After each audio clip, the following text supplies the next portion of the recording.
Happy thoughts आप सभी को शुभेच्छा। एक्जोटिक गाइडेंस यूट्यूब चैनल की ओर से मैं डॉक्टर प्रवीण शर्मा आप सभी का बहुत बहुत हार्दिक स्वागत करता हूं। यह वीडियो बीकॉम फर्स्ट ईयर के स्टूडेंट्स के लिए प्रिपेयर किया गया है और बहुत दिनों से आप लोगों का वेट चल रहा है कि कब डॉक्यूमेंट जमा होंगे। अब आपके इंतज़ार की घड़ियां समाप्त हो गई हैं और इस वीडियो के माध्यम से मैं आपको बताने जा रहा हूं कि आपको कब कौन से डॉक्यूमेंट महाविद्यालय में किस कक्ष में जमा करना है और कैसे जमा करना है। तो वीडियो को पूरा ध्यान से देखिएगा। कितनी फ़ीस रिमेनिंग है, वह कितनी फ़ीस आपको जमा करना है, उसके बारे में भी विस्तार पूर्वक जानकारी आपको दी जाएगी। और हाँ, यदि आप चैनल पर पहली बार आए हैं और अन्य प्रकार से आप जानकारियाँ चाहते हैं, स्टडी मटेरियल चाहते हैं, तो अपने उज्जवल भविष्य के लिए इस चैनल को अवश्य सब्सक्राइब करें और बेल आइकन को भी पुश करें, जिससे कि आपको आपकी तैयारी के समस्त वीडियो समय पर प्राप्त हो सकें।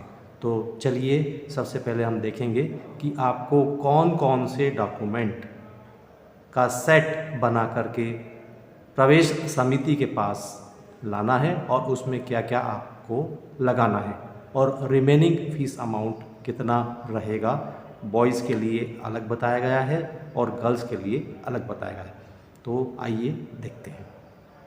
प्रिय विद्यार्थियों, जैसा कि आपको यहाँ पर स्क्रीन पर स्पष्ट दिखाई दे रहा है, BA first year, BCom first year, BSc first year के विद्यार्थियों को कौन कौन से प्रपत्र यानी कि डॉक्यूमेंट सबमिट करना है, उसकी एक लिस्ट यहाँ पर दी गई है। उस लिस्ट के अकॉर्डिंग आप प्रवेश समितियों यानी कि जो एडमिशन कमिटीज़ हैं उनके सामने लेकर के आप प्रस्तुत होंगे। तो फटाफट से तैयारी कर लीजिएगा, बहुत कम डॉक्यूमेंट हैं। और पहला डॉक्यूमेंट उसमें है नंबर 1 पे विषय चयन का प्रपत्र। ये चॉइस फिलिंग का डॉक्यूमेंट है, ध्यान से देखिएगा। विषय चयन का प्रपत्र, चॉइस फिलिंग डॉक्यूमेंट। ये डॉक्यूमेंट आपको प्रवेश समिति के सदस्यों के द्वारा प्रोवाइड किया जाएगा और इसमें आपके सभी विषय प्रिंट किए हुए रहेंगे। इसको जो प्रिंट किया हुआ है उस पर आपको वोकेशनल कोर्स और इलेक्टिव कोर्स के लिए टिक भर लगाना है। बीकॉम प्रथम के विद्यार्थी ये ध्यान रखेंगे कि उनको इस वर्ष इंटर्नशिप यानी कि कार्यस्थल पर प्रशिक्षण, यह एक प्रोजेक्ट के स्थान पर करना है और इस वर्ष आपको किसी एक संस्था में जा कर के व्यक्तिगत रूप से इंडिविजुअली एक इंटर्नशिप करना है, यानी कार्यस्थल पर प्रशिक्षण लेना है।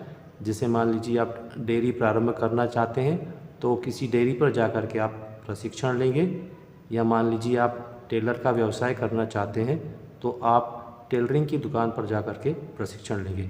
इसे इंटर्नशिप कहा जाता है। तो विषय चयन का प्रपत्र आपको भरना है, उस पर आपके फादर के सिग्नेचर होंगे। सबसे पहले ये डॉक्यूमेंट सबसे ऊपर लगाया जाएगा और यह डॉक्यूमेंट आपको कॉलेज में मिलेगा, आपके पास नहीं है।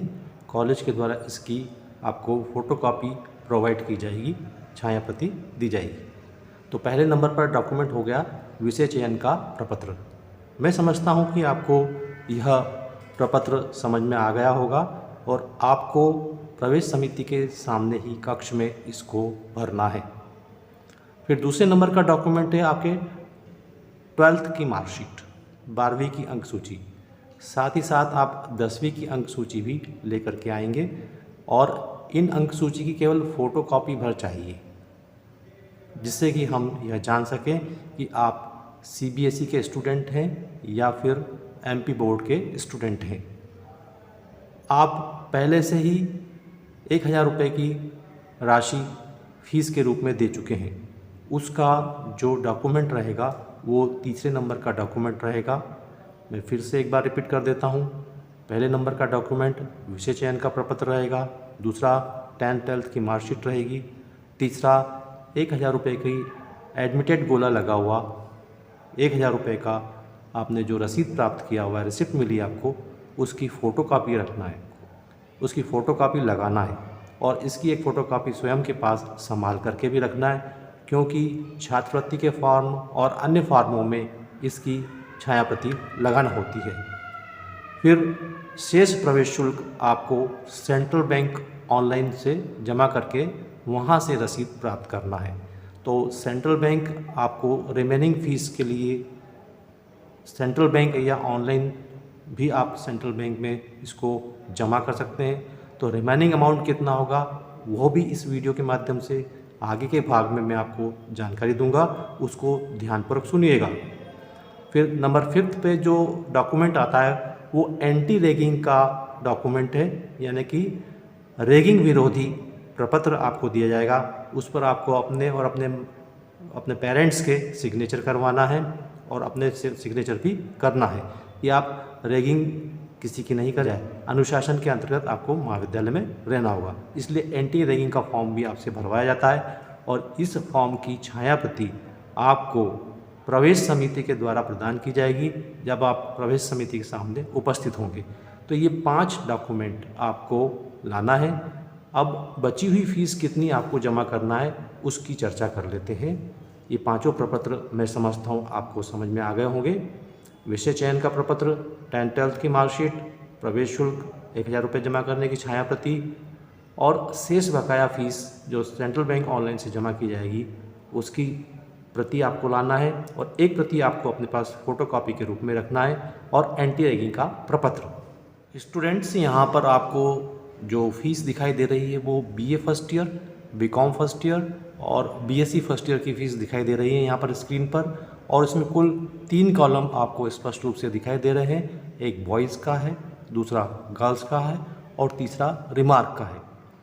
बॉयज़ की जो प्लेन के स्टूडेंट हैं उनकी कुल फ़ीस है 1758 रुपये और गर्ल्स की जो फ़ीस है वो 1662 रुपये प्लेन की है।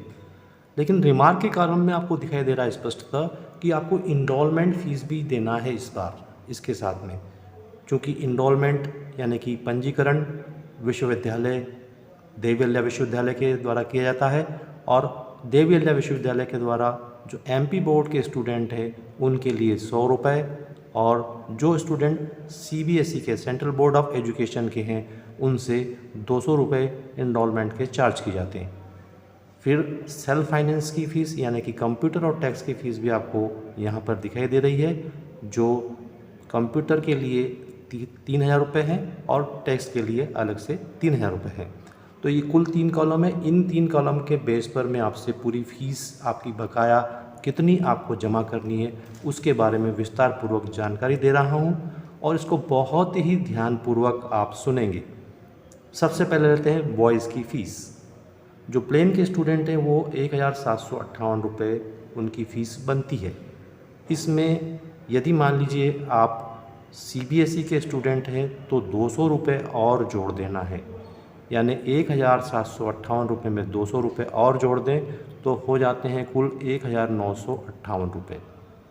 यदि आप CBSE के student central board of education के स्टूडेंट हैं तो 1958 रुपये आपकी कुल फ़ीस बनती है प्लेन के स्टूडेंट की। उसमें से 1000 रुपये यदि हम घटा दें तो शेष बकाया फ़ीस बैलेंस फ़ीस आपको 958 रुपये जमा करनी है यदि आप CBSE के स्टूडेंट हैं। तो ये बात हुई CBSE के स्टूडेंट की फ़ीस की। यदि आप प्लेन के स्टूडेंट हैं और MP बोर्ड के स्टूडेंट हैं तो आपको इसमें 100 रुपये और जोड़ना है जो इंस्टॉलमेंट के हैं। तो 100 रुपये जोड़ने पर 1758 प्लस 100 रुपये तो 1858 रुपये की फ़ीस MP बोर्ड के स्टूडेंट की बनती है। अब आपको उसमें से 1000 रुपये आपने जो पहले से ही दे दिए हैं वो घटा देना है, तो आपको 858 रुपये 858 रुपये की फ़ीस जो कि MP बोर्ड के स्टूडेंट हैं उनको बॉयज़ स्टूडेंट हैं उनको जमा करना है। यदि मान लीजिए आप बॉयज़ स्टूडेंट हैं और आपने कंप्यूटर लिया हुआ है तो आप MP बोर्ड के स्टूडेंट होने के कारण इसमें 3000 रुपये और 100 रुपये और जोड़ दीजिए। 1758 में हमने 3000 रुपये जोड़े तो 4758 रुपये और उसमें 100 रुपये और ऐड कर दिए तो 4858 रुपये की कुल फ़ीस कंप्यूटर या टैक्स का स्टूडेंट है तो उसकी बनेगी। कंप्यूटर का स्टूडेंट है तो 4858 रुपये, टैक्स का स्टूडेंट है तो 4,858 रुपये एमपी बोर्ड के लिए, उसमें से 1,000 रुपये लेस कर दें तो 3,858 रुपये आपकी रिमेनिंग फ़ीस कंप्यूटर और टैक्स के बॉयज़ जो कि एमपी बोर्ड के स्टूडेंट हैं उनके लिए बनेगी। यदि आप सीबीएसई के स्टूडेंट हैं, आपने कंप्यूटर या टैक्स विषय चॉइस के रूप में लिया हुआ है, तो इसमें आप 3,200 रुपये और ऐड कर दें तो कुल फ़ीस बन जाएगी 1,958 रुपये। उस 4,958 रुपये में से आप 1,000 रुपये लेस कर दें तो आपको 3,958 रुपये कंप्यूटर या टैक्स के स्टूडेंट को पेमेंट करना पड़ेंगे। इसके विपरीत यदि आप गर्ल्स स्टूडेंट हैं तो आपको 100 रुपये जो प्लेन एमपी बोर्ड के हैं उनको उसमें जोड़ना है। 1,662 में 100 रुपये और ऐड कर दीजिए तो 1,762 रुपये आपका अमाउंट बनता है। इसमें से आप 1,000 रुपये लेस कर देंगे तो 762 रुपये आपको रिमेनिंग फ़ीस प्लेन एमपी बोर्ड की गर्ल्स स्टूडेंट के लिए भरना है। यदि आप सीबीएसई की स्टूडेंट हैं और बीकॉम प्लेन लिया हुआ है तो आपको इसमें 200 रुपये और ऐड करना है। इस प्रकार 1,862 रुपये आपकी फ़ीस बनती है, उसमें से आप 1,000 रुपये लेस कर देंगे तो 862 रुपये की आपकी कुल फीस। कोई गर्ल्स स्टूडेंट है और वो कंप्यूटर या टैक्स लेती है तो 1,662 में 300 रुपये और ऐड 3,000 रुपये 1,662 में 3,000 रुपये और ऐड कर देंगे तो 4,662 रुपये फ़ीस बनती है। और यदि यह गर्ल्स स्टूडेंट एमपी बोर्ड की है तो 100 रुपये और ऐड कर देंगे तो 4,762 रुपये कुल फ़ीस बनती है, उसमें से 1,000 रुपये और लेस कर देंगे तो 3,762 रुपये रिमेनिंग फ़ीस एमपी बोर्ड की गर्ल्स स्टूडेंट के लिए जो कि कंप्यूटर या टैक्स को लिए हुए है बनेगी। इसके विपरीत यदि गर्ल्स स्टूडेंट एमपी बोर्ड की नहीं है और सीबीएसई बोर्ड की है और वह बीकॉम प्लेन लेती है तो उसमें 200 रुपये और ऐड करना है। यानी 1,662 में 200 रुपये ऐड करने पर 1,862 रुपये कुल अमाउंट बनता है। 1,862 रुपये अमाउंट में से आपको 1,000 रुपये लेस करना है तो प्लेन की सीबीएसई की गर्ल्स स्टूडेंट की फ़ीस बनेगी 862 रुपये। यदि यह गर्ल्स स्टूडेंट सीबीएसई बोर्ड की है और कंप्यूटर या टैक्स लिया हुआ है तो इसमें 4,000 रुपये और 3,000 रुपये और ऐड कर देंगे तो ये 4,862 रुपये की फ़ीस हो जाएगी। और 4,862 में से हम लेस कर देंगे 1,000 तो 3,862 रुपये सीबीएसई की फ़ीस कंप्यूटर या टैक्स की बनेगी। इसके विपरीत यदि यह गर्ल्स स्टूडेंट एमपी बोर्ड की है तो इसमें 100 रुपये जोड़ने के बाद 3,000 रुपये और जोड़ देंगे तो 4,762 रुपये कुल फ़ीस बनती है। 4,762 रुपये फ़ीस में से हम 1,000 रुपये लेस कर देंगे तो 3,762 रुपये की रिमेनिंग फ़ीस कंप्यूटर या टैक्स की एमपी बोर्ड की गर्ल्स स्टूडेंट के लिए बनेगी। तो कहने का मतलब ये हुआ कि यदि आप एमपी बोर्ड के हैं तो आपको 100 रुपये ऐड करना है, यदि आप एमपी बोर्ड के नहीं हैं सीबीएसई बोर्ड के हैं तो 200 रुपये ऐड करना है, और यदि आपका कंप्यूटर और टैक्स है तो 3,000 रुपये और ऐड करना है। प्लेन के स्टूडेंट के लिए 1,662 में 100 रुपये एमपी बोर्ड के लिए ऐड करना है, और यदि सीबीएसई बोर्ड है तो 200 रुपये 1,662 में और ऐड करके 1,000 रुपये आपको लेस करना है। इस प्रकार ये रिमेनिंग अमाउंट जो बैलेंस बनेगा आपका, यह यहाँ पर चार्ट में दिया हुआ है स्पष्ट रूप से। इसको आप नोट डाउन भी कर सकते हैं और इसको आप देख करके बची हुई फीस के लिए आप प्रबंधन या मैनेजमेंट कर सकते हैं। व्हाट्सएप ग्रुप पे आपको सूचना दी जाएगी अभी, और उसके अकॉर्डिंग आपको अपने डॉक्यूमेंट लेकर के बताए गए कक्ष में, निर्देशित किए गए कक्ष में उपस्थित होना है। आप वीडियो में बने रहे, आपने ध्यानपूर्वक देखा, आपका बहुत बहुत धन्यवाद। अगले वीडियो में आपसे फिर मुलाकात होती है। Take care.